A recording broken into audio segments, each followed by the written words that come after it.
Baik, shalom, shalom teman-teman yang ada di rumah. Saya sekarang ini sedang bersama-sama dengan segerombolan teolog muda ya. Mereka adalah orang-orang yang aktif dan menurut saya masih panas dalam bidang teologi. Baru saja membaca buku-buku seperti Sistematika Teologi, buku-buku seperti Teologi Dasar dan banyak lagi yang lain tentu saja. Dan malam ini kami akan bicara tentang satu tema yang cukup panas juga sebenarnya, bukan baru sekarang tapi sudah begitu lama ya. Jadi kita akan membicarakan tentang satu topik yang kita beri judul ekstra syarat keselamatan gitu. Jadi kita akan bicara tentang fakta itu dan sebenarnya apa yang Alkitab katakan tentang konsep ini.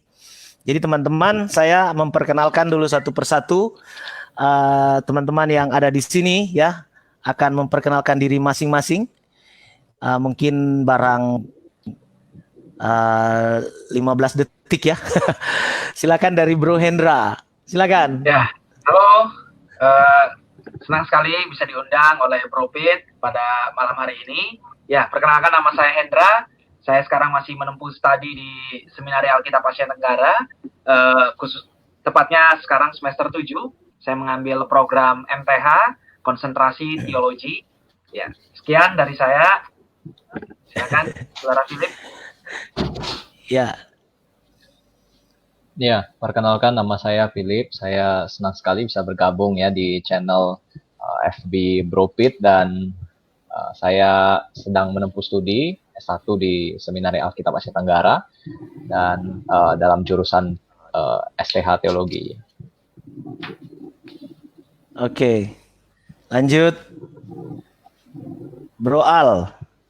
Oh, AL. okay. Ya. Malam teman-teman semua. Perkenalkan ya, nama saya Antonius.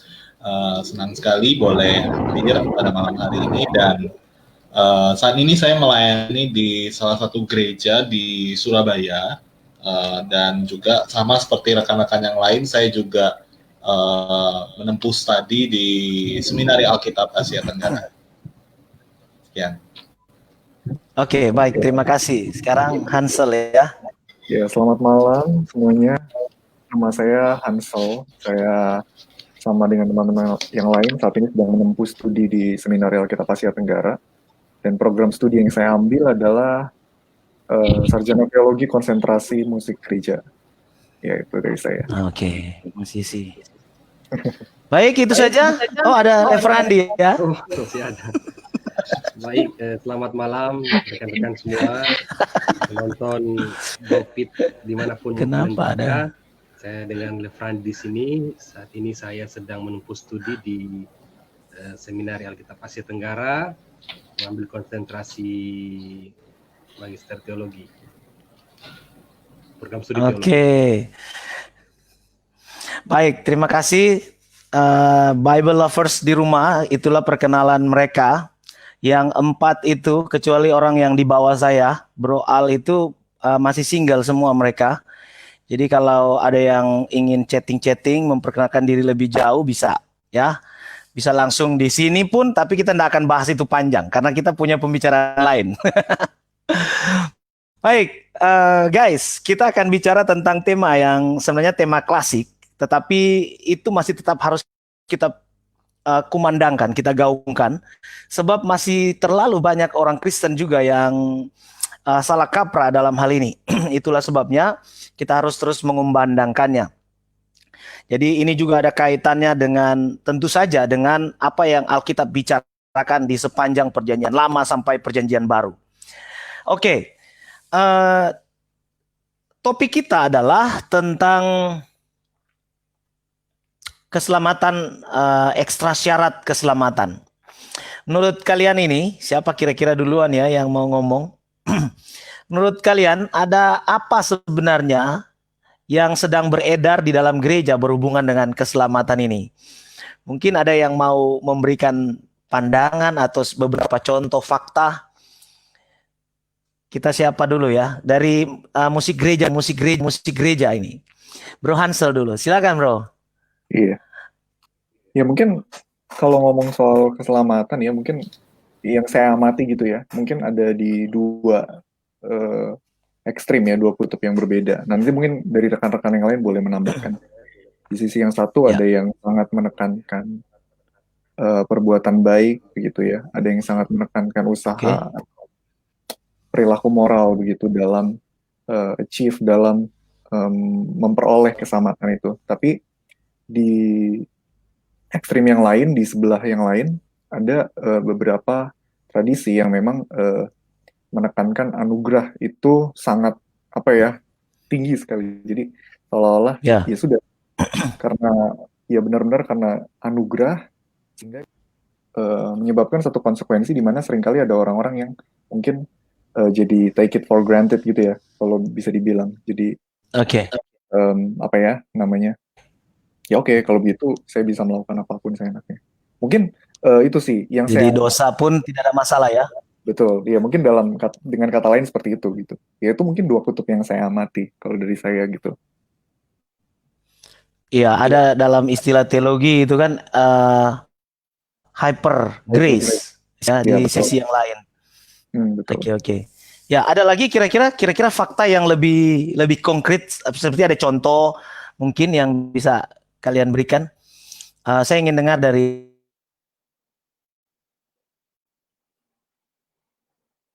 Antonius ini, sama ini. Ya, Mungkin ada contoh yang lebih. contoh ya. Kalau contoh sih mungkin lebih ya kalau misalkan mengutamakan syarat ya, maksudnya keselamatan itu ada syarat, berarti ya harus ada yang kamu kerjakan dulu gitu loh. Artinya kalau seseorang itu nggak moralnya nggak baik, maka kebanyakan tuh orang akan menilai gitu kan, menilai orang tersebut kayaknya nih orang nggak diselamatkan atau nggak masuk surga gitulah. Jadi lebih mengutamakan perbuatannya yang sehari-hari itu, padahal ya mungkin ada juga sih orang-orang yang berbuat baik karena motif-motif tertentu kan. Jadi ya kita nggak tahu sebenarnya apakah fenomena yang seperti itu bisa dibenarkan gitu. Oke, berarti Ya, gitu sih. lebih konkretnya berbuat baik, saya pasti diselamatkan atau saya hidup dengan moral yang bagus, tidak pernah mencuri, tidak pernah bahugel. Kalian tahu tidak bahugel? Selingkuh ya. Tidak pernah selingkuh ya, pasti saya masuk surga ya. Oke. Kalau dari Bro Philips gimana Bro? Bro Philips.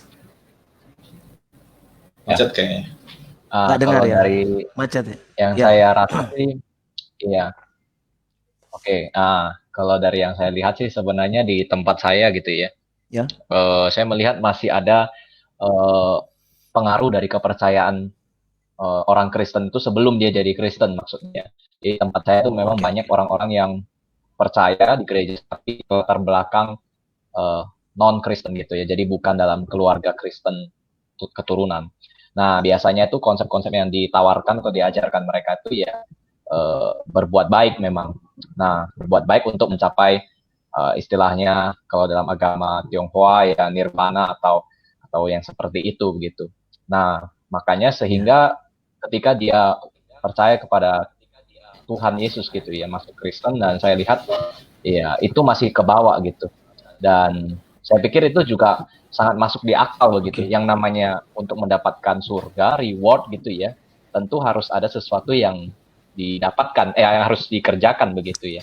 Sangat natural begitu, dan kita semua juga biasa di dunia ini juga begitu ya, mau dapat sesuatu, mau dapat reward tentu harus ada sesuatu yang dikerjakan. Itu sih. There is no free lunch ya. Yes. Oke, kalau dari Lev Randi gimana Lev? Ya kalau saya sih melihat sama seperti teman-teman lain ya, ada ada ekstrim itu, ada ekstrim bahwa ada yang percaya bahwa keselamatan itu hanya oleh anugerah, ada juga yang percaya bahwa keselamatan itu harus berbuat baik.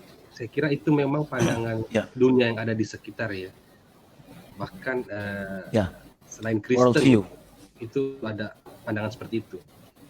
Jadi kadang-kadang itu bercampur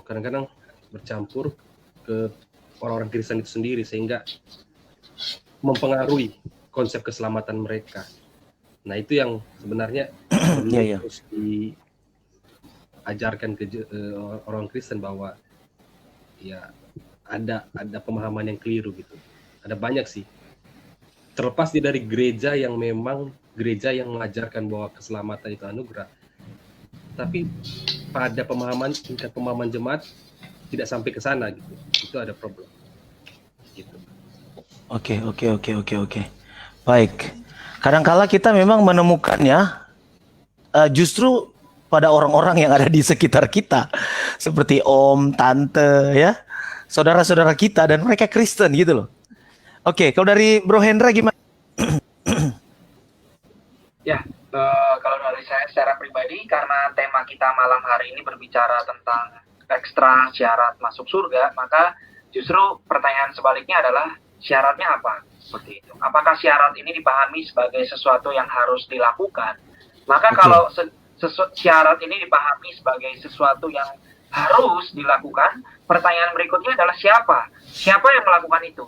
Apakah objek yang diselamatkan atau subjek? Dia yang berada di belakang penyelamat itu yang menyelamatkan objek? Atau apakah objek ini mampu untuk menyelamatkan? Itu menjadi sebuah pertanyaan dan seringkali itu dilematis dan sudah dijelaskan oleh rekan-rekan yang saya yang lain gitu. Perbuatan baik menurut siapa? Nah, itu jadi pertanyaan juga gitu. Misalkan perbuatannya apa? Apakah dia diselamatkan karena dia dibaptis, atau dia diselamatkan karena dia berbuat amal, atau dia diselamatkan karena apapun? Kita bisa mendaftarkan berbagai perbuatan, tetapi pertanyaannya siapa yang melakukannya? Itu menjadi sebuah pertanyaan kunci gitu. Ya. Sip. Bro Hendra ini sudah mau loncat ke intinya ya, saya lihat ya. Jadi kita semua bahwa ada ajaran di dalam gereja sebagai faktanya adalah Nathan itu harus diraih dengan perbuatan baik seseorang. Moralitas kah, atau kemudian barangkali cara dia beribadah, cara dia persekutuan adi. Pokoknya ada banyak syarat yang harus kita kerjakan itu ya. Itu fakta yang harus kita hadapi di dalam gereja. Nah, sebenarnya kemudian sebagai para teolog muda ya, sebagai hamba-hamba Tuhan, kita yang belajar kebenaran, sebenarnya apa yang Alkitab katakan tentang keadaan? Kita harus mulai dari keadaan manusia dulu di hadapan Allah sekarang ini. Begitu. Jadi menurut kalian kira-kira sebenarnya keadaan manusia itu di hadapan Tuhan seperti apa sekarang? Begitu. Jadi akibat dari kejatuhannya, kalau kita mulai dari kitab Kejadian, itu kira-kira apa yang terjadi pada manusia dan bagaimana kondisinya sekarang di hadapan Allah? Siapa dulu nih? Bro Hendra kayaknya ini. Tadi dia terakhir, sekarang saya mulai dari awal ya. Oke. Waduh. Ya, kemudian harusnya jadi terakhir. Ya, bagi saya kondisi manusia di hadapan Allah adalah sebagai makhluk ciptaan. Itu pertama, berarti fakta bahwa manusia sebagai makhluk ciptaan artinya dia finite, dia terbatas, dia tidak infinite sebagai pencipta itu. Kedua, selain terbatas karena dia adalah ciptaan, ternyata ciptaan ini mengalami kerusakan. Kerusakan itu adalah dosa. Banyak orang memiliki konsep mengenai dosa, misalkan dosa itu diidentikan dengan perbuatan. Ambil contoh ketika saya melakukan hal yang buruk, misalkan saya mencuri dan sebagainya, saya dikatakan buruk. Tetapi apakah itu yang dikatakan dengan dosa itu sendiri? Dosa bagi saya lebih mengakar karena sifatnya berada di dalam kalau dalam bahasa perjanjian lama itu hati manusia, lev itu. Jadi ada rekan saya Lev Randi ya, Ya. berada dalam Lev. lev itu sendiri, di dalam seluruh keberadaan diri kita yang telah tercemari oleh dosa, dan itu merusak baik misalkan ambil contoh kognitif saya, afeksi saya dan juga kehendak saya. Ya mungkin itu yang bisa saya sampaikan dari rekan-rekan yang lain. Oke. Ada yang mau tambahkan? Silakan. Siapa nih? Ya, saya menyambung. Langsung saya raise hand menyambung. aja. Oke, Philips. Ya, jadi sebenarnya dengan kata lain ya, apa yang tadi disampaikan Saudara Hendra itu, dosa itu sebenarnya berhubungan dengan status sebenarnya, status kita di hadapan Tuhan begitu. Nah, jadi yang namanya status ya sudah melekat kepada kita gitu ya. Jadi bukan masalah kamu melakukan perbuatan dosa, perbuatan buruk, kemudian hanya itu baru dikatakan berdosa. Tapi memang sejak awalnya sudah melekat status itu. Makanya dalam Alkitab juga kita lihat di Mazmur misalnya dikatakan bahwa sejak dari kandungan ya kita sudah berdosa. Karena balik lagi ke status kelekatan itu, ada status berdosa itu. Ya itu aja sih. Oke. Jadi posisinya sudah tidak pada tempatnya ya. Harusnya sebagai citra Allah yang sempurna. Tapi kemudian karena dosa kita menjadi rusak. Tadi Hendra sempat menyinggung dari segi kognitif, jadi pikiran, perasaan dan kehendaknya menjadi rusak. Nah, oke, ada yang mau tambahkan, Bro Anton mungkin? Mungkin satu pemahaman kita yang penting untuk ditanamkan itu berkaitan dengan dosa. Apakah dosa itu dosa yang dialami oleh manusia itu benar-benar merusak keseluruhan esensi daripada manusia itu atau enggak? Nah, kalau kita tahu di Roma sendiri itu jelas katakan ya mereka dengan keinginan mereka berbuat dosa dan lain sebagainya itu menyebabkan kerusakan yang total gitu loh di dalam manusia itu sendiri, sehingga ya mereka nggak bisa kalau nggak dengan pertolongan daripada Tuhan gitu loh, dengan mengandalkan kekuatan mereka sendiri gitu kan. Jadi sebenarnya itu sih. Tinggal ada orang yang berpandangan, oh ini kayaknya rusaknya sebagian gitu loh. Kalau ibarat gadget yang nggak mati total gitu loh. Mungkin matinya sebagian aja, bisa diperbaiki gitu kan. Nah tapi kalau kita di Alkitab memang menekankan ya keberdosaan manusia itu ada keberdosaan yang total gitu. Total depravity ya. Oke. Baik. Kalau Hansel kira-kira mau tambahkan gimana? Iya, sebenarnya saya ini ya, maksudnya jawaban-jawaban dari teman-teman tadi sudah baik gitu, dan saya mungkin cuma mau menambahkan gitu ya. Saya setuju, maksudnya dosa itu berhubungan dengan status. Dosa itu menjalar ke keseluruhan diri kita. Dan satu hal yang menarik, bukan cuma rusak, tapi kalau kita lihat di Roma 5 ayat 10 gitu ya, manusia itu dikatakan sebagai seteru. Jadi bukan cuma sebagai pribadi yang rusak, ciptaan yang terpisah daripada Allah, tetapi manusia itu juga musuh. Nah ini jadi apa musuh. Iya. Nah itu sih, saya mau menambahkan itu. Jadi dimensi musuhnya itu. Iya, itulah sebabnya Tuhan di dalam Kejadian pasal 3 itu dia langsung menetapkan permusuhan antara iblis dan manusia demi menjaga supaya mereka tidak akhirnya bersekutu bersama dan manusia tambah hancur ya. Oke. Jadi posisi atau keadaan kita atau keberdosaan kita itu sudah langsung merasuk ke dalam total manusia. Tapi juga sebenarnya di dalam Roma 3 ayat 23 itu kan penekanannya di sana adalah pada perbuatan. Karena semua orang telah berbuat dosa. Jadi selain posisi kita sudah hancur, sudah rusak, perbuatan kita juga mendukung kita untuk binasa, begitu. Jadi seperti itu. Oke, kita akan lanjut kepada Bro Lefrandi, tapi dengan pertanyaan yang lain ya. Bukan lagi pada pokok ini. Nah, sekarang Bro Levandi, bagaimana efek dosa terhadap manusia itu? Kalau sejauh kita Ya, memahami dari Alkitab ya. dosa.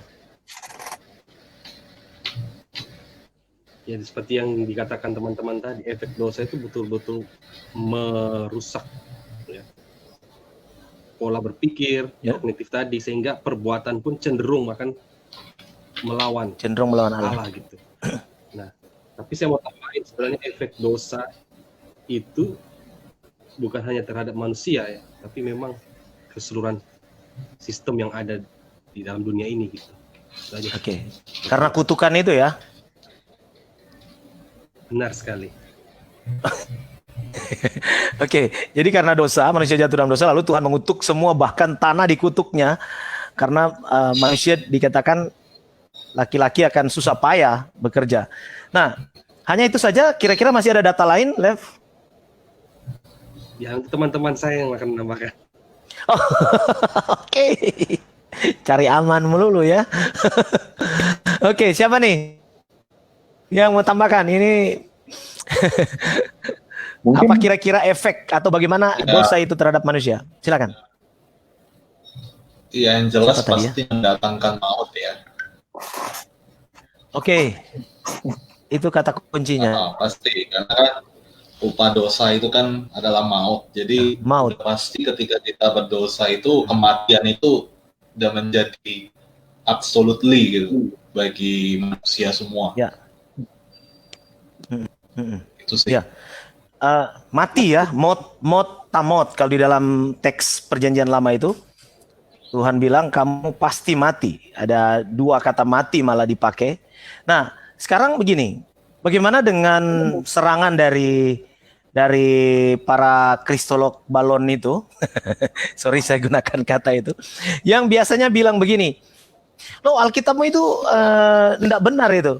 Tuhan itu nggak bilang nggak menepati janji. Dia bilang mati, tapi setelah berbuat dosa tuh mereka masih hidup itu. Kalian nggak langsung mati. Nah, itu kira-kira jawabnya gimana ini? Ada nggak yang punya pandangan? Siapa nih? Ya, saya Philips. ngomong satu sisinya Ya. dulu ya. Satu sisi dari kata mati itu memang ya mati secara rohani Satu, begitu ya. oke. Yang juga dimaksudkan di situ.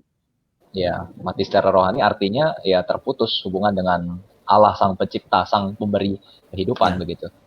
Jadi sehingga dia terputus dengan Allah hubungannya, maka dikatakan mati begitu. Makanya kalau mau dilanjutkan, manusia itu tidak lagi bisa mencari Allah yang benar atau menemukan Allah yang benar. Gitu. Nantinya ke Roma pasal 1 akan mencari Allah-Allah yang lain begitu, apapun dijadiin Allah begitu. Iya, Ya. itu sih. Ketemu batu besar jadi Allah, ketemu. Oke, baik. Yang lain gimana? Maut itu seperti apa? Maut. Tadi Bro Pilis menekankan bahwa maut artinya putus hubungan dengan Tuhan, artinya mati rohani, ya kan? Nah, ada lagi kira-kira bagaimana kalau orang bicara tentang mati fisik? Kira-kira kita jawab bagaimana ini?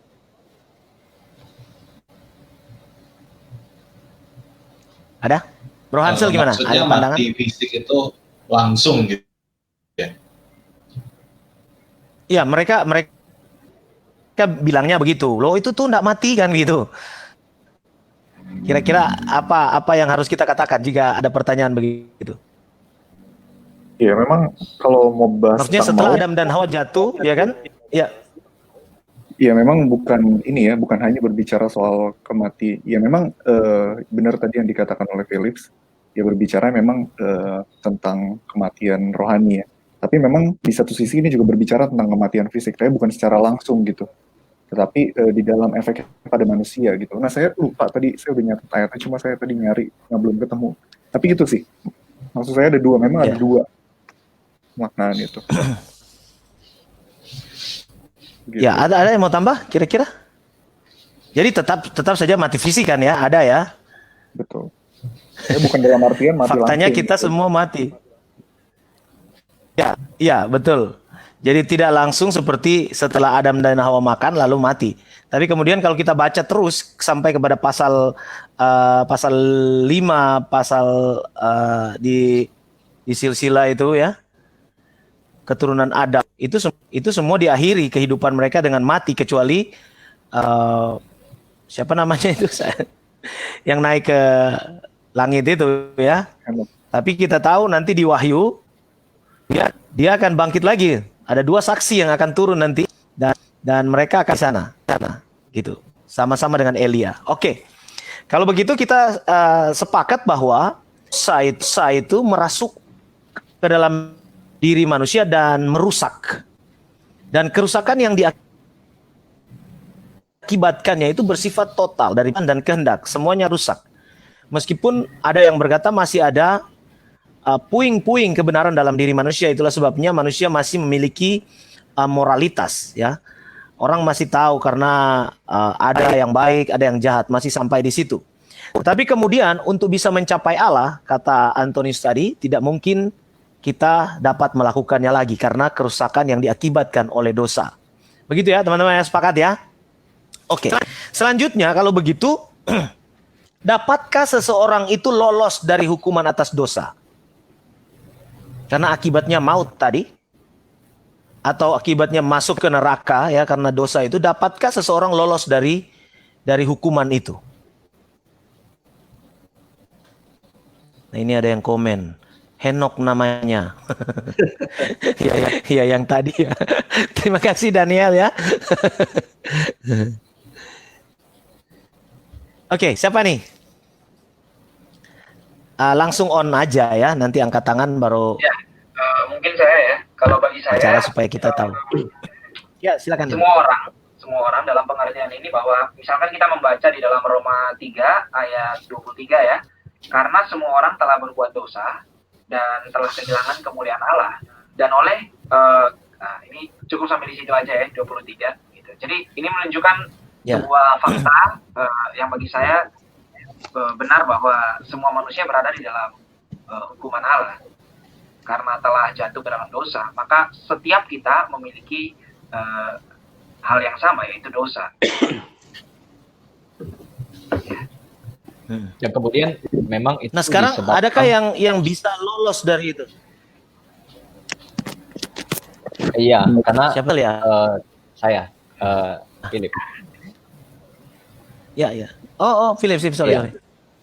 Iya, jadi kan tadi karena memang telah kehilangan kemuliaan Allah, jadi harus mendapatkan hukuman itu mau tidak mau, karena status kita itu bertentangan dengan status Allah, yaitu Allah yang kudus begitu dengan manusia yang berdosa, dan karena itu tidak sama begitu. Nah, karena itu maka Allah menghukum begitu, atau Allah atau manusia harus menerima konsekuensi atas dosanya begitu, karena tidak sesuai dengan standar kekudusan Allah begitu.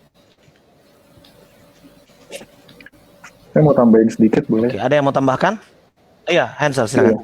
Maksudnya kalau kita berbicara tentang dosa kan dampak dosa itu banyak ya, seperti yang tadi di mention sama saudara Hendra tentang noetika, efek dosa terhadap pengetahuan, lalu bagaimana dosa itu merasuk ke dalam manusia secara keseluruhan, dan salah satu lagi adalah dosa yang diwariskan Adam, gitu ya. Nah itu kan bagaimana dosa itu, iya, kalau Berkhoff bilang kan polusi yang diwariskan. Jadi semua orang akhirnya memang ikut berdosa begitu ya. Dan kalau kita memang nggak sedikit ayat yang bahas tentang universalitas dosa gitu ya. Kayak contoh Raja-Raja 8 ayat 46 gitu ya. Karena tidak ada manusia yang tidak berdosa gitu. Jadi dan beberapa ayat-ayat lain seperti misalnya Mazmur 130 ayat 3, 143 ayat 2 seperti itu. Jadi memang Alkitab pun berbicara tentang universalitas dosa begitu. Lagian kalau kita lihat Alkitab ya, dari 66 kitab dengan berapa ribu pasal itu, hanya ada 4 pasal yang tidak bicara dosa.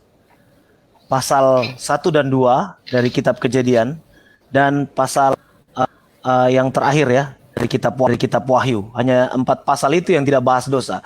Yang lain itu semua isinya tentang manusia ya. Oke. Jadi manusia tidak mungkin lolos itu memang diutarakan oleh Alkitab. Sebab upah dosa adalah maut ya. Nah, tidak mungkin lolos dalam pengertian Allah itu adil dan tidak ada yang bisa melanggar kekudusannya. Begitu ya teman-teman ya. Tadi Philip sempat bilang tentang keadilan Allah, bahwa tentang kekudusan Allah. Jadi saya tambahkan bahwa karena keadilan Allah juga, maka tidak ada yang bisa melanggar kekudusan itu. Oke. Nah sekarang kira-kira kalau tidak ada seorang yang bisa lolos dari hukuman itu, adakah perbuatan baik atau moralitas, etika dan sebagainya yang dapat meloloskan kita dari hukuman? Bro Anton, kira-kira apa? Gimana? Kalau langsung dijawab sih menurut saya jelas nggak ada ya. Karena Nggak ada ya ya? tadi balik ke motif. Sebenarnya motif kita sekalipun kita mau berbuat baik, ada motif yang di balik itu ya mungkin butuh pengakuan, butuh pujian, ya sama aja kan jadinya ujung-ujungnya kembali kepada self-center tadi. Karena dosa itu selalu bawanya tuh ingin kepada diri, nggak kepada Tuhan gitu. Oke. Jadi dasarnya tidak ada perbuatan baik, moralitas atau etika dan lain sebagainya itu yang bisa menyelamatkan kita ya. Ya. Nah dengan kalau pertanyaannya begini, lalu untuk apa hukum Taurat diberikan oleh Allah kalau untuk memperoleh keselamatan? Nah kira-kira siapa nih yang main ini mau jawab ini? Live Randy. Ya silakan. Live Randy bisa. Hendra paling baku. Saya kira kalau kita lihat Roma ya, kalau kita lihat Roma ya, misalnya harus berbicara tentang bangsa Israel gitu. Itu sebenarnya kalau kita lihat di Roma pasal 5 gitu kita lihat tentang bahwa manusia itu tidak boleh bermegah gitu. Dan kalau kita lihat juga Israel itu kalau di Roma itu Paulus ingin menjelaskan sebenarnya bahwa Israel itu sebenarnya agama covenant ya, agama perjanjian. Gitu. Jadi ketika mereka dipilih itu dari semua bangsa-bangsa itu sebenarnya sebuah anugerah. Mereka tidak mencari Allah gitu, tapi Allah yang menjumpai mereka, memberikan hukum-hukum moral tadi, hukum Taurat tadi. Tapi ingat, anugerah dulu baru Allah berikan hukum moral itu. Iya. Itu poin yang bagus ya. Orang Yahudi yang masih percaya dengan Yudaisme itu akan percaya bahwa mereka itu orang pilihan, itu orang yang dianugerahkan. Dipilih dulu baru Taurat ya. Baik, itu dari saya.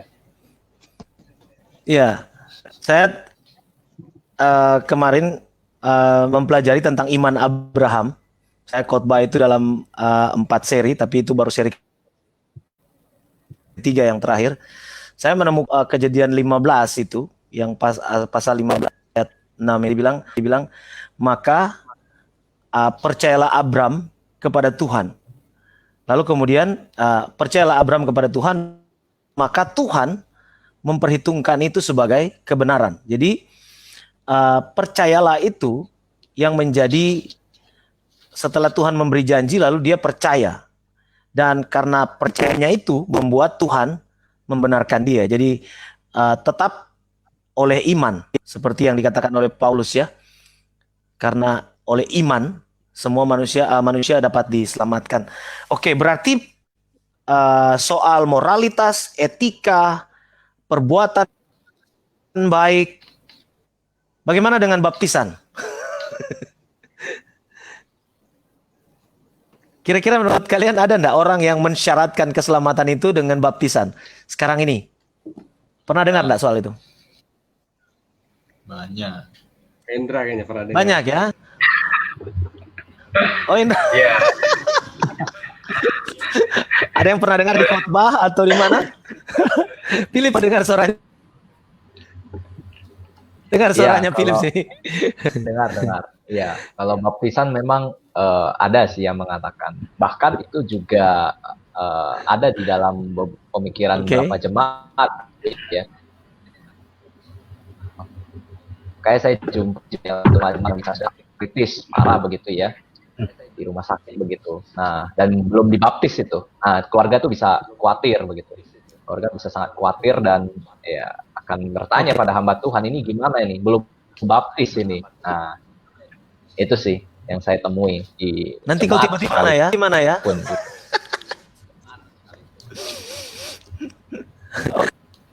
Oke. Sorry ya, numpang tanya. Philips gerejanya di mana selama ini, Philips? Sebut merek. Putus ya? Enggak. Sebut aja, jangan sebut mereknya. Sebut kira-kira alirannya kemana gitu. Injili kah, Reform kah, atau Pentakosta kah, atau apa? Gimana? Kalau sebutkan ya, sudah tinggalkan itu. Oke, jadi memang faktanya juga ada mensyaratkan keselamatan itu oleh bukan hanya perbuatan baik yang lebih rohani dari itu, yaitu baptisan, ya kan? Malah kalau seingat saya dulu di kampung ya, ada yang bilang kalau kamu belum di CD ya, itu dosamu itu ditanggung orang tuamu atau ditanggung oleh orang tua baptis. Tapi setelah kamu di CD itu ditanggung sendiri katanya begitu. Itu kan saya memahami itu begitu lama sehingga sampai saya kuliah teologi. Baru saya ngerti itu pemahaman yang menyesatkan. Gitu. Jadi berapa banyak saya zaman sekarang ini ya punya pemahaman begitu. Kita harus luruskan sekarang bahwa tidak ada perbuatan baik, moralitas, etika, bahkan upacara-upacara gerejawi yang dapat menyelamatkan manusia. Begitu ya? Setuju ya kira-kira ya? Setuju. Kalau saya mau simpulkan percakapan yang kita sudah lewati tadi. Oke. Baik. Nah sekarang kalau memang tidak ada perbuatan, tidak ada hal yang dapat kita buat untuk masuk surga, kira-kira standar apa yang harus kita miliki untuk memperoleh keselamatan? Ada enggak standar-standar tertentu yang harus kita miliki? Hendra gimana Hendra? Ya, standar. Waduh. Ya, berbicara mengenai keselamatan, saya pikir standarnya berada pada siapa ya, gitu ya. Sekali lagi, kalau kita melihat keselamatan dan syarat keselamatan ini di dalam konteks doktrin Allah, doktrin wahyu Allah, doktrin manusia, doktrin dosa, doktrin keselamatan, kita akan mengamati bahwa apakah standar itu dimiliki oleh manusia, gitu.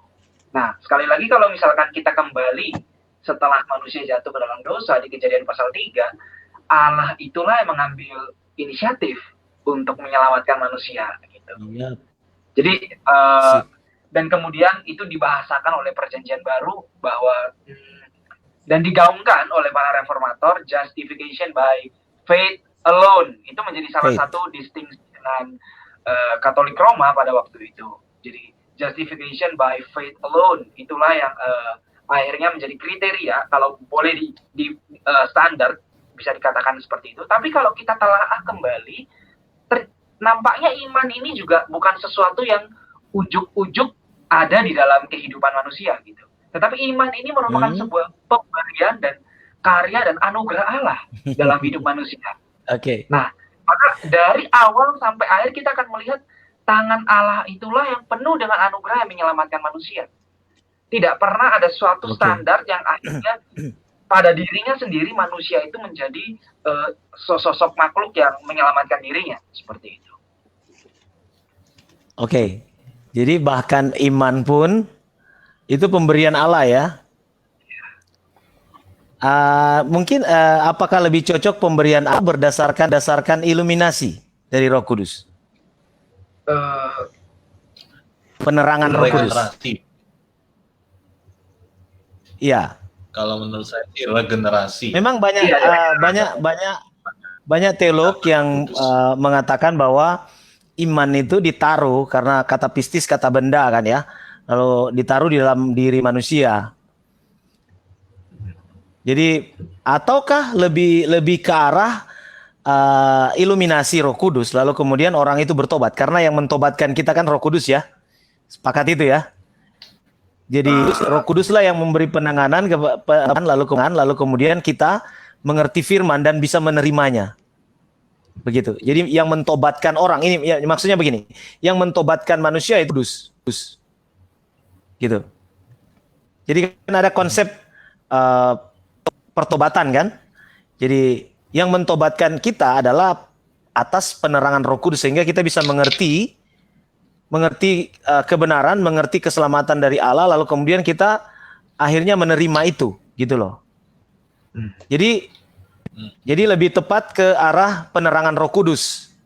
Meskipun memang ada teolog yang memandang bahwa itu pemberian gitu. Begitu. Oke. Tapi pada dasarnya kita harus memiliki standar yang cocok untuk bisa menerima keselamatan. Itu poinnya kan ya.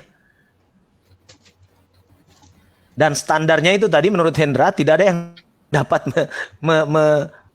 meraih itu. Karena kita sudah bahas dari awal, semua sudah terlanjur rusak, kan begitu? Pernah enggak kalian tentang standar seperti apa yang diinginkan Allah? Cek. Mungkin dari saya, standar Allah itu sempurna ya.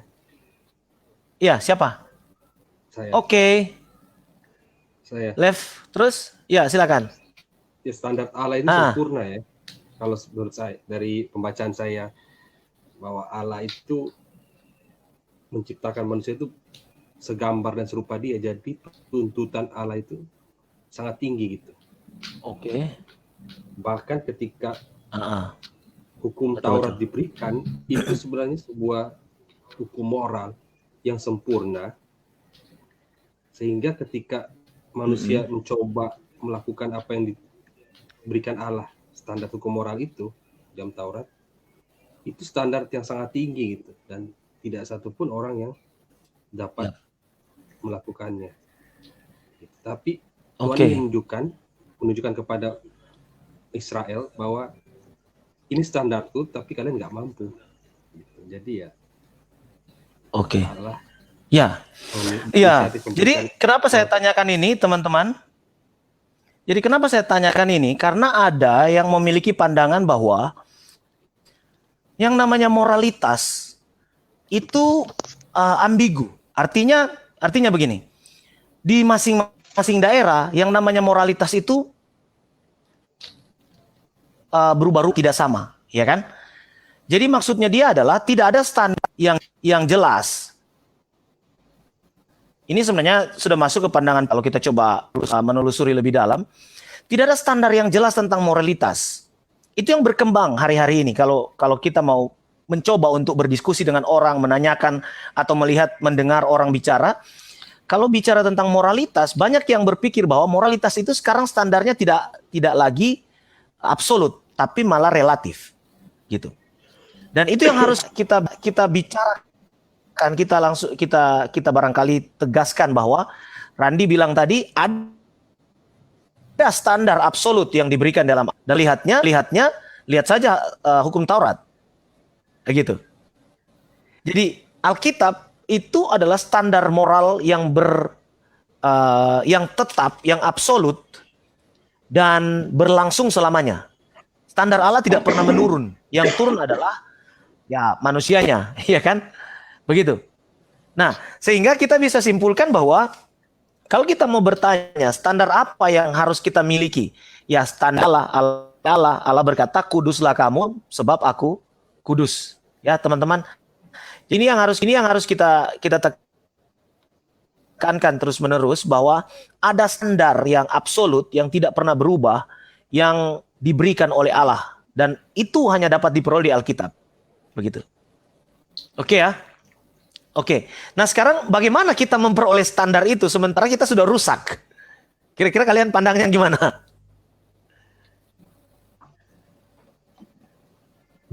Ada enggak? Ah, ini kita Ya, sudah mau mulai masuk dari ke... saya. Ya, Ini silakan. udah mau mulai masuk ke ini ya, solusinya begitu ya, ke masalah Yes. ini ya. Nah, Iya, begitu orang. saya pikir memang karena tadi balik lagi ya, tak ada yang bisa kita lakukan untuk memenuhi standar itu karena sudah rusak, maka harus ada pihak yang lain gitu ya, bukan dari manusia yang kemudian memenuhi Iya. syarat itu. Dan itu kita jumpai di dalam pribadi Yesus Kristus gitu ya, yang memenuhi standar itu secara sempurna karena dia adalah Allah. Oke. Gitu. Kemudian dia di dalam karya penebusannya dia memenuhi standar Allah itu, bahwa harus dosa harus Oke. dihukum, dia menerima hukuman itu, dia menjalani hukuman itu, yaitu maut itu, terpisah dengan Allah. Itu dia berkata Eli Eli lama sabachthani. Jadi syarat itu terpenuhi begitu di syarat itu terpenuhi begitu. Jadi semua waktu dia berteriak, Allahku, Allahku, mengapa engkau meninggalkan aku? Semua dosa ditumpukan pada dirinya ya, gitu ya. Betul. Itu juga yang dikatakan surat Roma ya kan, karena jadi dosa semua itu ditimpakan pada dia, dan dari situ dari satu orang ada keselamatan untuk semua yang percaya pada dia. Oke. Standarnya yang saya dapatkan dari poin Philip tadi, tidak ada yang dapat mencapai standar itu. Begitu ya? Betul. Tidak ada yang dapat mencapai standar itu. Dan bagaimana memperolehnya? Ya kita harus mencari pribadi kita untuk mencapai standar. Betul. Aduh, putus. Betul Pak, betul tadi dijawab.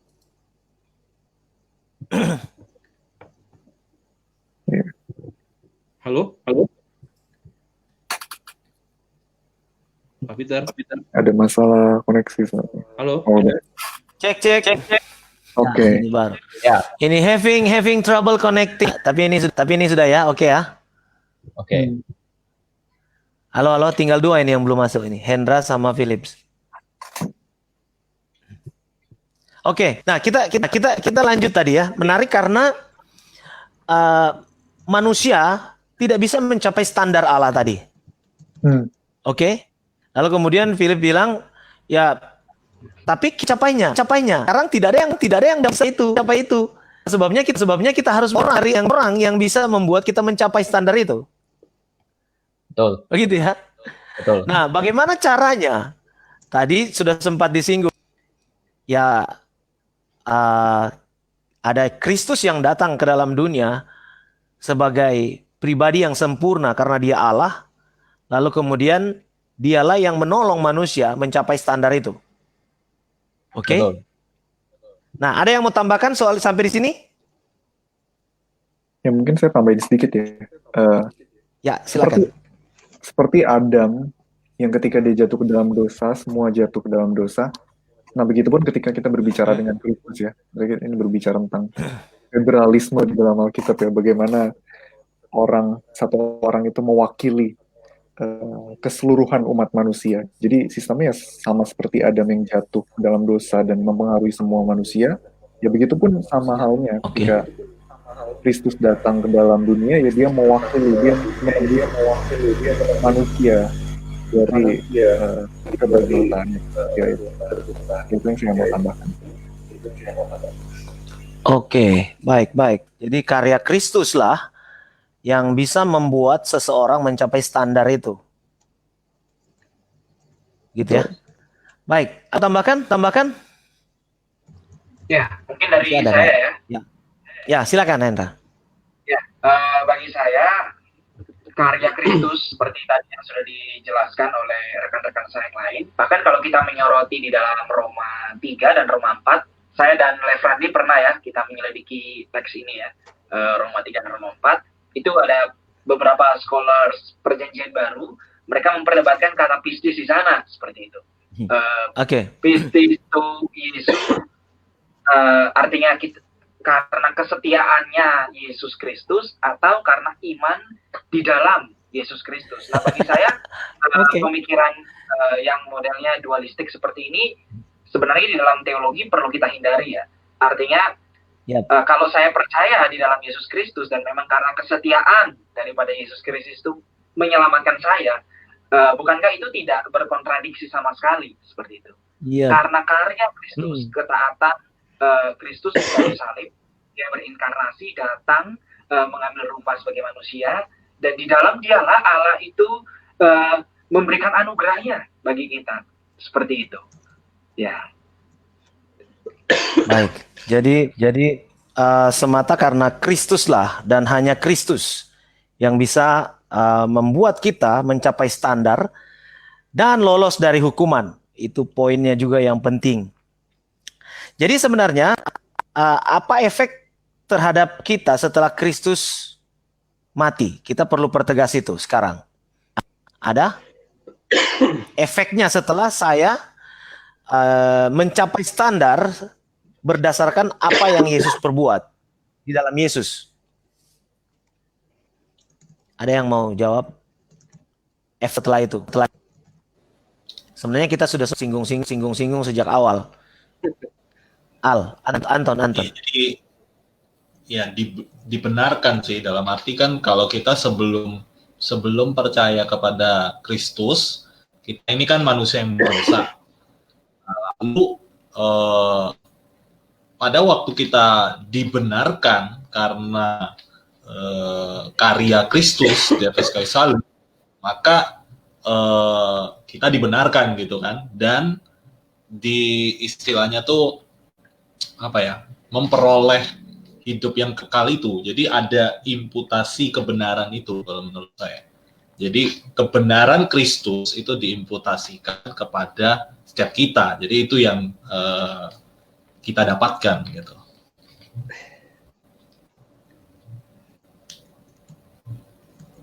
Macet kayaknya.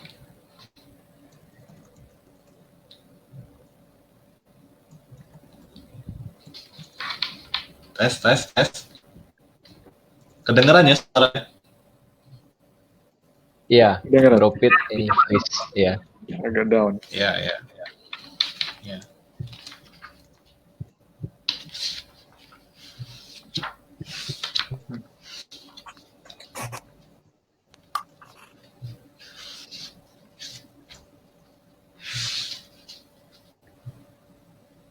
Ya, apa kita rapat ya? Lagi live.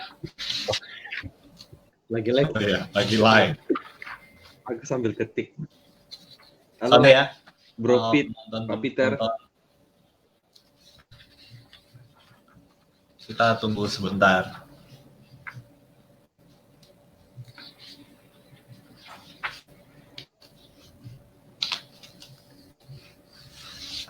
Halo, Belum, masih nge-freeze itu.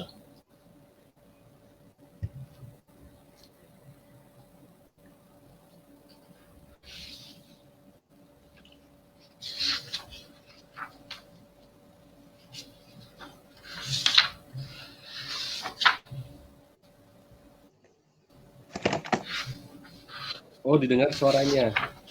Dengar tapi gambarnya nggak ada.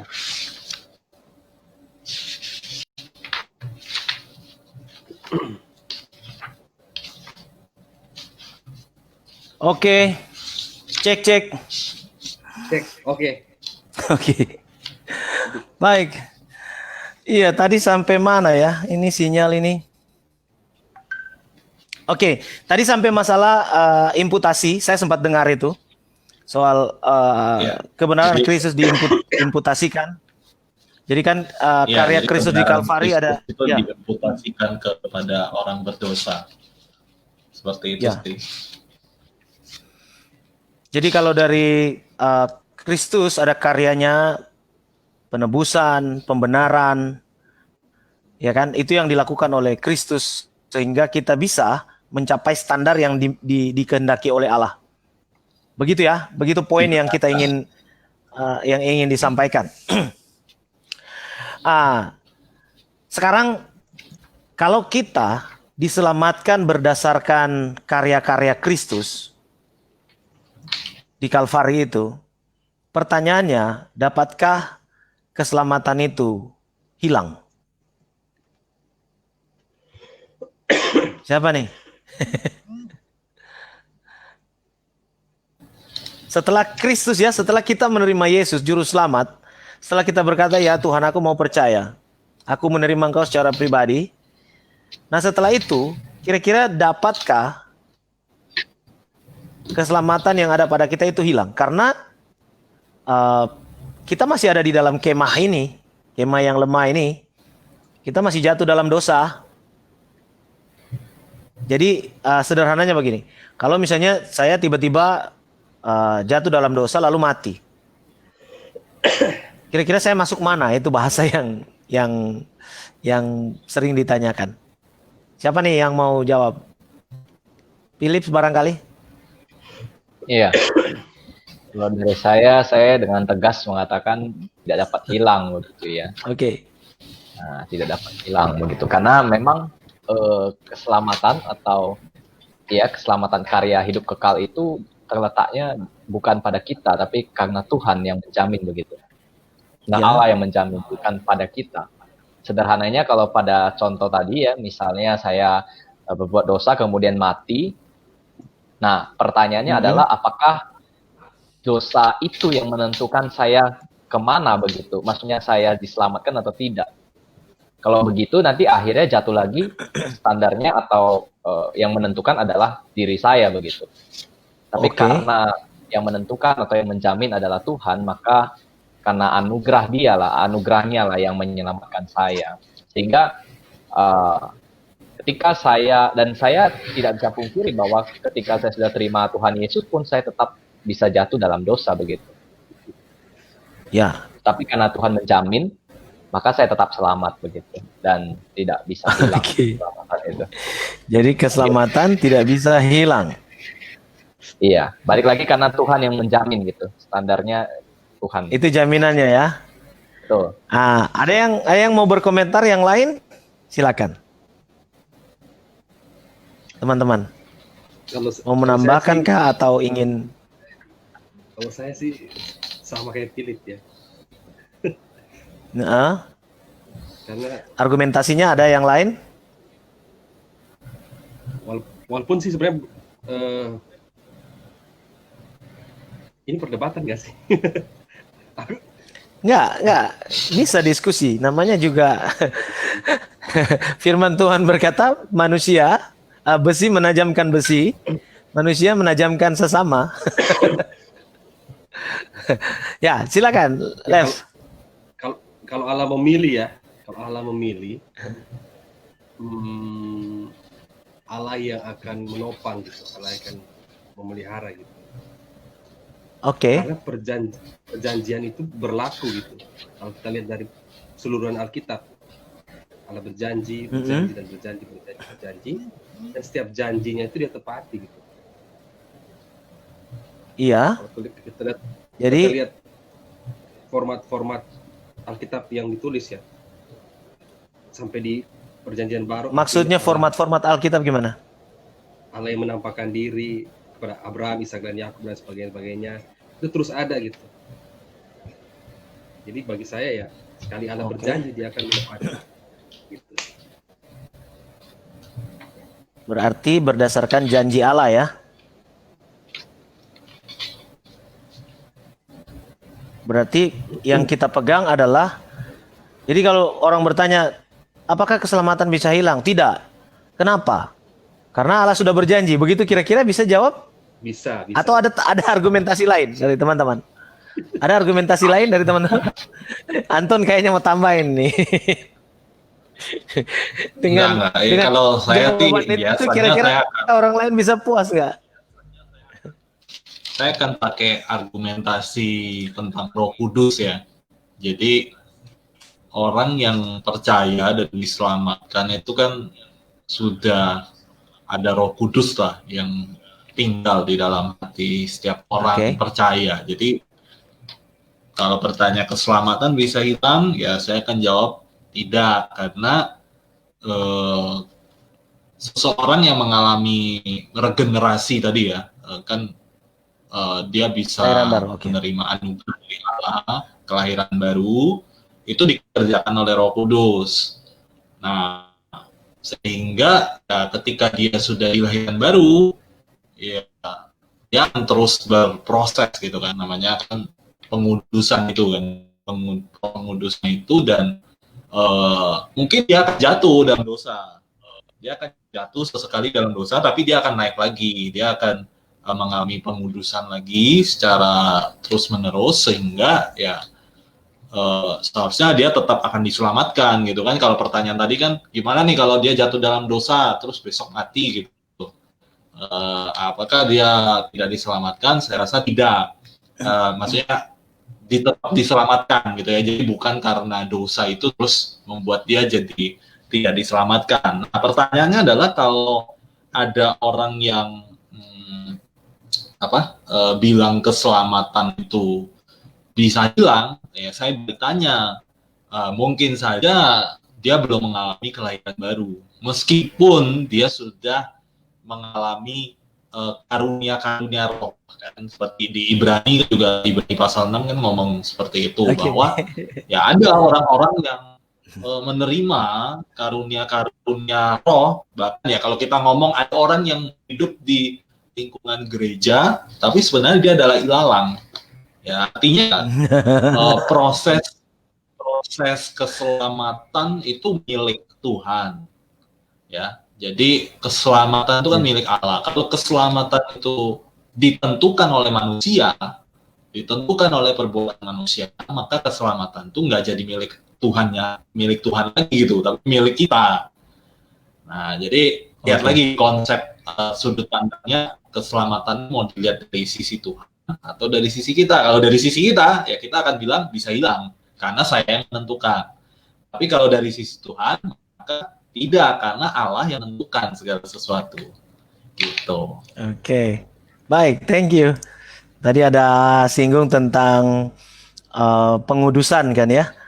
Ada yang namanya, kalau dalam teologi kan ada positional sanctification, lalu kemudian progressive sanctification, nanti akan ada juga perfect sanctification.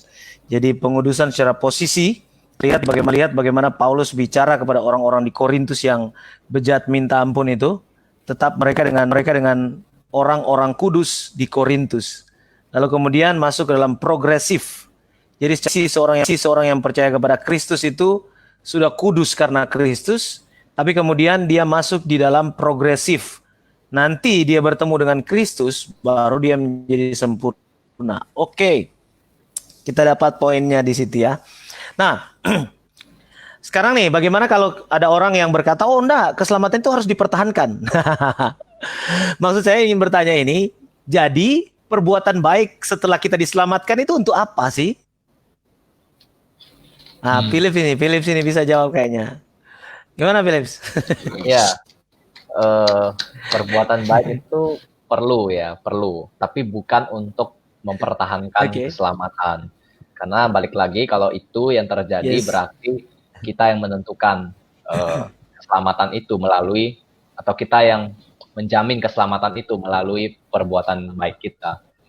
Tapi perbuatan baik itu tetap perlu kita lakukan. Dan saya pikir itu sudah menjadi efek langsung begitu ya, ketika kita sudah didiami oleh Roh Kudus, maka ada buah-buah roh, maka ada perbuatan-perbuatan yang menunjukkan kita adalah anak Tuhan begitu. Sederhananya begitu. Jadi maka perbuatan baik itu pasti mengikuti begitu. Oke.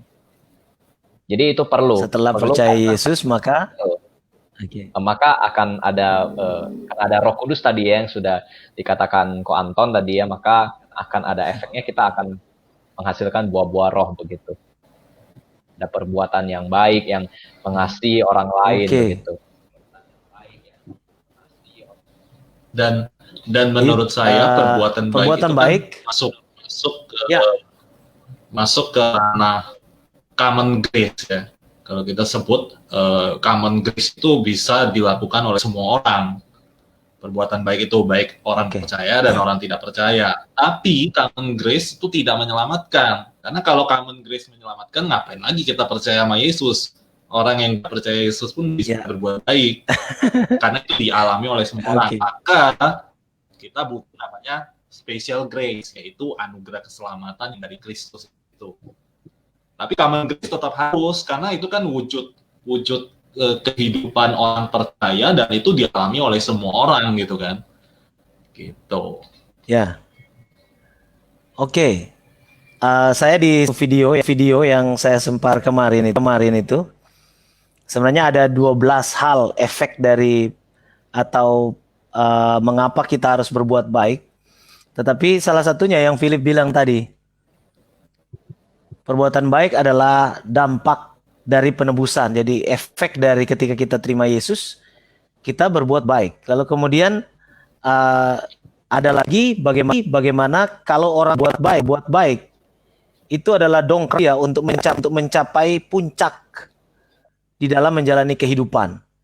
Jadi ada berkat-berkat tertentu yang Tuhan berikan ketika seseorang mempertahankan hidup kudus, seperti contoh misalnya Yusuf, Daniel, ketika mereka menjaga hidup mereka, ya Tuhan mengangkat dia untuk menjadi berkat lebih luas, kan begitu.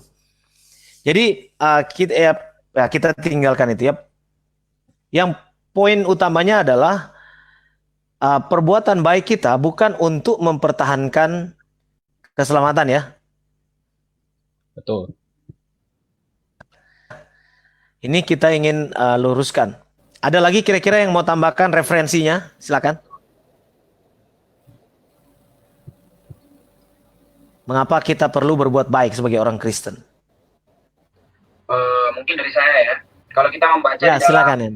Efesus 2 ayat 10, bahwa Allah menciptakan manusia memang untuk perbuatan baik sejak manusia itu diciptakan pertama kali. Jadi penebusan itu bukan sebuah prakondisi yang harus dilalui manusia supaya dia itu menjadi ciptaan yang baik. Justru ketika Kejadian pasal 1 dan 2, manusia adalah ciptaan yang baik dan Allah memberikan penilaian di situ bahwa sungguh amat baik gitu. Hanya ada satu yang dikatakan tidak baik, yaitu bahwa manusia seorang diri seperti itu. Artinya seperti memang, kebanyakan dari Anda ini ya.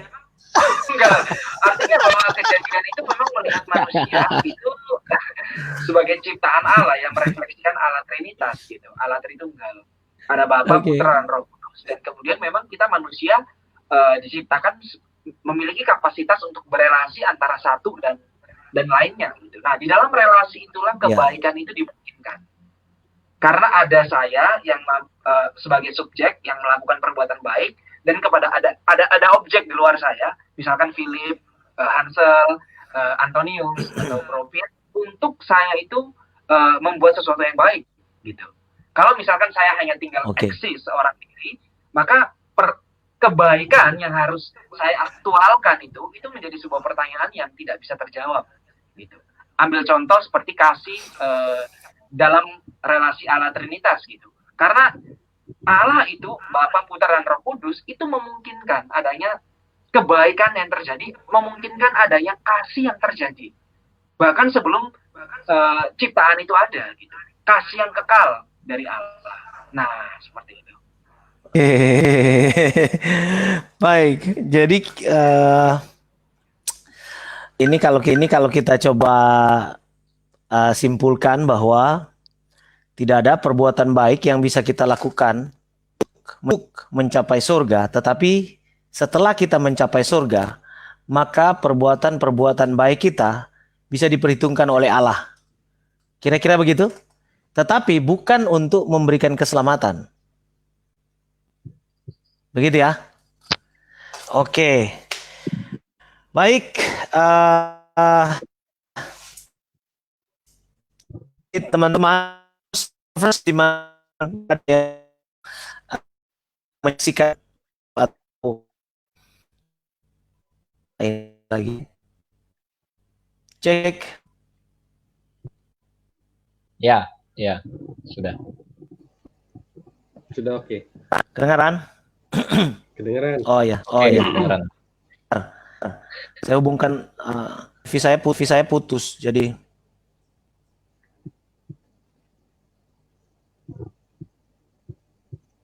oke.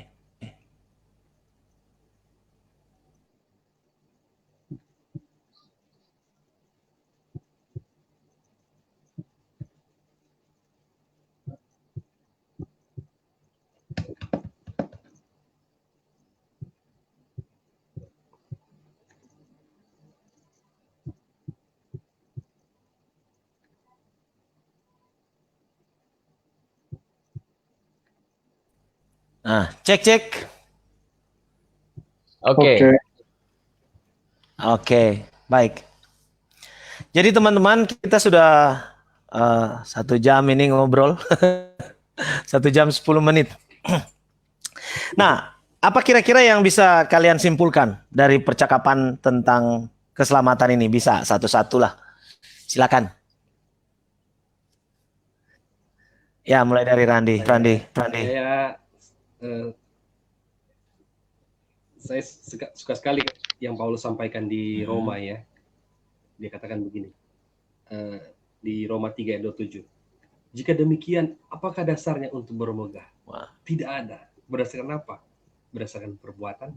Tidak. Jadi saya suka sekali kata-kata dari Paulus sini, tulisan dari Paulus, bahwa Paulus ingin menunjukkan bahwa perbuatan baik itu perlu dilakukan, tapi bukan alasan kita untuk bermegah.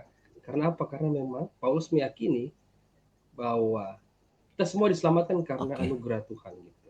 Termasuk bangsa Israel, termasuk kita semua. Baik. That's a good point ya. Next, Hansel. Silakan Hansel. Ya mungkin bagi saya satu hal yang mungkin perlu untuk dilakukan adalah merefleksikan kembali salib itu ya. Bagi saya salib itu adalah satu panorama paradoks yang paling agung, yang paling indah begitu ya. Di mana kasih dan keadilan Allah itu bertemu, di mana manusia yang tidak layak, ketidakmampuan manusia bertemu dengan Allah yang dengan anugerahnya itu memampukan. Nah, dengan menghidupkan dan dengan merefleksikan salib itulah kita bisa melihat bagaimana anugerah Tuhan yang besar dan bagaimana kita itu sebenarnya manusia yang tidak bisa melakukan apapun gitu, kita mati gitu. Sehingga dari situ mungkin kita akhirnya bisa merefleksikan bahwa perbuatan baik itu bukan keharusan, perbuatan baik itu sebuah keniscayaan kalau saya bilang. Ya, itu sih. Gitu. Oke. Baik. Anton. Iya, kalau saya sih sama ya, maksudnya dengan rekan-rekan ya, yang terutama sebenarnya kalau bilang keselamatan apakah ada ekstra syarat, ya tentu kita katakan tidak. Bahkan Tuhan sendiri mati di atas kayu salib itu tidak menghendaki syarat bagi setiap orang gitu ya, yang kita sebut unconditional itu kan ya, unconditional grace, artinya ya anugerah Tuhan tuh tidak mensyaratkan apapun. Maka jangan sampai kita yang bikin syarat gitu ya, kita yang bikin syarat sendiri dengan ketetapan-ketetapan kita. Jadi intinya sih simple, kita mau berpusat kepada Tuhan, God center, atau pusatnya kepada kita gitu. Jadi itu aja sih kalau menurut saya. Oh, baik. Philip sekarang. Iya. Kalau dari saya menyimpulkan bahwa memang keselamatan itu adalah anugerah semata. Dan konsep inilah atau hal inilah yang sangat sulit saya pikir untuk dipahami oleh manusia begitu. Mengapa ada keselamatan yang hanya oleh anugerah begitu? Karena sejatinya kita sebagai manusia cenderung pengen, seperti yang tadi saya katakan di awal, kita sulit memahami, mau dapat sesuatu itu pasti kita harus mengusahakannya. Tidak mungkin ada sesuatu yang didapat secara gratis. Nah, itu sudah konsep yang sudah tertanam dalam banyak atau cenderung manusia ya. Tapi konsep yang ditawarkan oleh Alkitab atau oleh Tuhan begitu itu berbeda, bahwa keselamatan hanya oleh anugerah dan tidak ada satu hal pun yang bisa kita lakukan untuk mendapatkan itu. Itu aja. Ya, itu ya. Tidak ada satu hal pun yang dapat kita lakukan untuk mendapatkan itu. Baik, ya, silakan, Andra. Iya, kalau bagi saya keselamatan adalah dari Allah dan kemudian di dalam Kristus, dan kita turut di dalam Kristus itu kita dianugerahi keselamatan dan kita akan kembali menjadi ciptaan yang semula di mana Allah memang menghendakinya demikian. Maka bagi saya keselamatan dari Allah dan nanti ujung-ujungnya akan berakhir kepada Allah itu sendiri. Kita akan memuliakan Allah sebagai gambar dan rupa Allah yang sungguh-sungguh merefleksikan Allah Trinitas. Oke, baik. Jadi kita harus memberi penekanan selalu bahwa Injil kasih karunia itulah yang menyelamatkan setiap orang. Gitu. Paulus berkata dalam Galatia 1 ayat 8, tetapi sekalipun kami atau seorang malaikat dari sorga yang memberitakan kepada kamu suatu Injil yang berbeda dengan Injil yang telah kami beritakan kepadamu, terkutuklah dia. Oke, terima kasih teman-teman ya untuk obrolan kita pada malam hari ini ya. Ini harus sering-sering kita lakukan. Terima kasih untuk Hendra, Philips, Anton, Hansel, Lefrandi. Untuk semua juga yang ada di rumah. Saya menyebut semua orang yang muncul di channel atau mengklik channel saya namanya Bible Lovers. Jadi mereka adalah para pencinta firman yang harus begitu atau paling tidak calon pencinta firman. Gitu ya. Doakan mereka sebenarnya ada 6 orang, satu nona dan rupanya dia sakit. Doakan pelayanan mereka, dan di channel YouTube mereka juga punya di platform YouTube mereka punya channel namanya apa? Boleh? Belajar teologi. Siapa nih yang mau? Oke. Silakan di follow ya, di subscribe teman-teman. Belajar teologi. Di situ ada banyak konten yang berguna, tentu saja berguna dan sangat bisa menjadi berkat untuk pertumbuhan rohani. Dan ada juga Instagram mereka itu namanya juga Belajar Teologi. Doakan supaya mereka bisa melayani Tuhan melalui channel-channel itu, dan berdoa supaya mereka bisa melayani Tuhan di gereja masing-masing lewat ke-6 pemuda dan 1 pemudi ini, 5 pemuda 1 pemudi ini bisa dipakai Tuhan, engkau jiwa seluas mungkin, nama Tuhan dimuliakan ya. Amin. Oke, baik. Kita Hansel untuk berdoa menutup pertemuan kita. Oke, mari kita berdoa. Bapak, kami bersyukur ya Tuhan, di malam hari ini kami masih memiliki kesempatan ya Tuhan untuk boleh belajar ya Tuhan, belajar mengenai kebenaran-Mu ya Tuhan.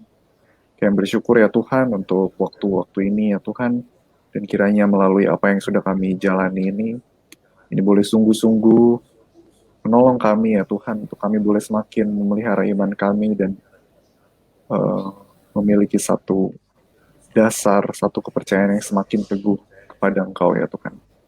Kami bersyukur Engkau yang terus tolong bagi setiap pendengar yang sudah boleh hadir, kiranya Engkau yang boleh terus menambahkan iman di dalam hati mereka ya Tuhan. Terima kasih ya Tuhan, di dalam nama Tuhan Yesus doa, amin. Terima kasih. Saya akan end ini, tapi jangan langsung ciao ya, tetap di. Oke, terima kasih teman-teman.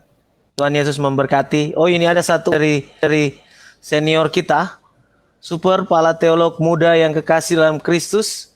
Teruslah jadi garam dan terang dunia. Wah, ini Pendeta Rea Beambi. Kalau Anda jalan-jalan ke saya Anda akan bertemu beliau di situ. Oke, terima kasih Pak Rey. Tuhan berkati juga.